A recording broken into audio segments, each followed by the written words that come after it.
Yang Berhormat Kuala Pilah.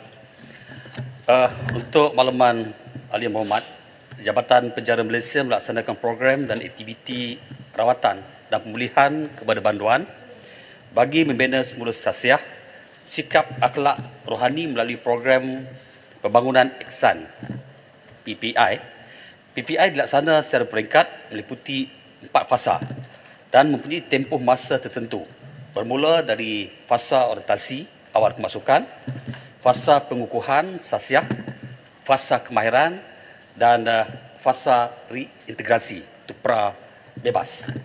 Pesalah juga berpeluang melanjutkan pengajian dalam bidang akademik yang disediakan dari peringkat 3M, membaca, menulis, mengira, sehinggalah ke peringkat sarjana, bahkan ke peringkat Doktor Falsafah PhD.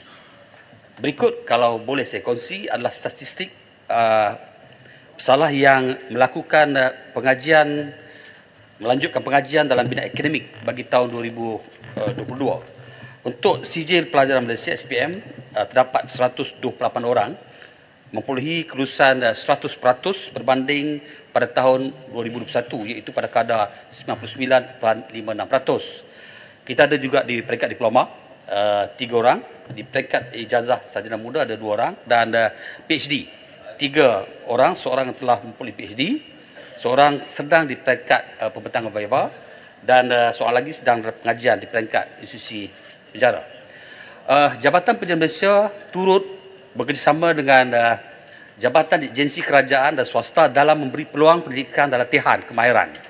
KDN melalui Jabatan Penjara telah menawarkan latihan di 34 pusat vocational industry dalam 6 sektor, iaitu makanan, perkhidmatan, pembuatan fabrik, pertanian, peledangan dan peternakan.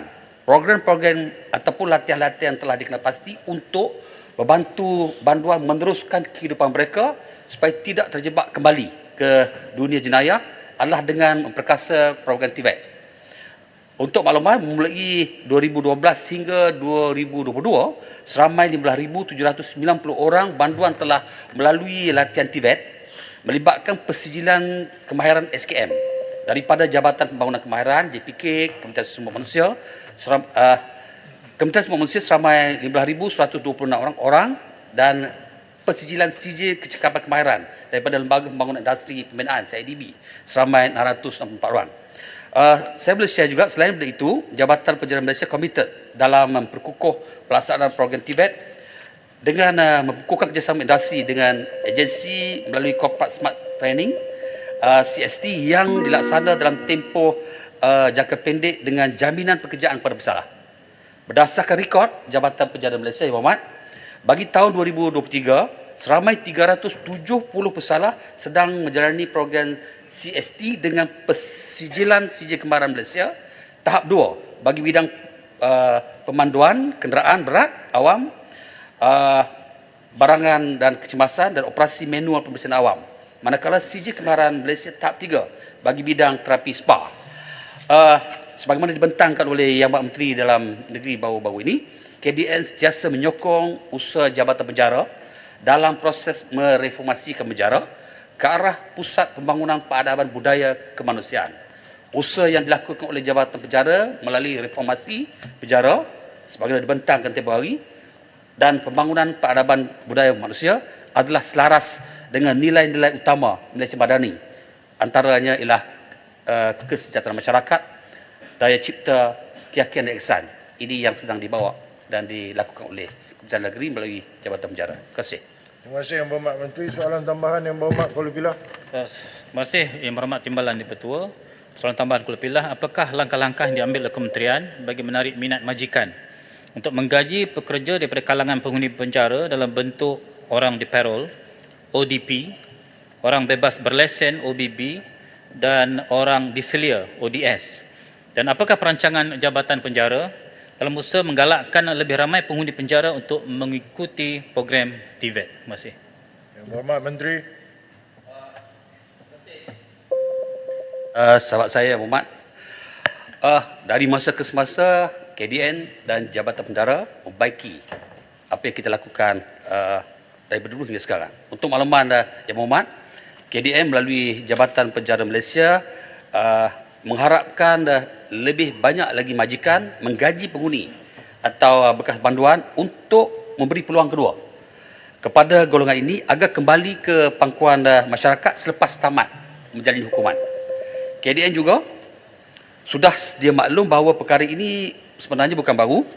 Justru sebenarnya beberapa kementerian telah pun bersama-sama mendukung usaha jabatan penjara ini agar memberi penekanan kepada golongan sebegini dengan memberi peluang pekerjaan.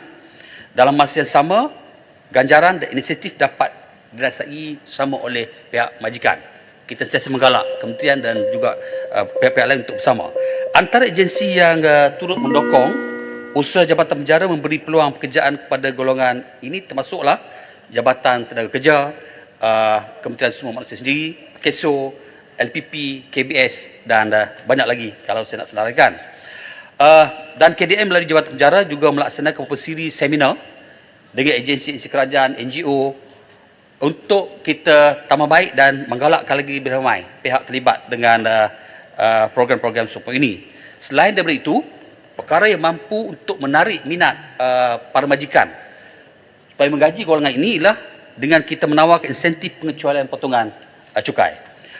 Untuk jawapan yang kedua untuk Berhormat, Kementerian Dalam Negeri juga melalui Jabatan Penjara Malaysia berusaha untuk menggalakkan lebih ramai penghuni penjara agar mengikuti program-program TVET.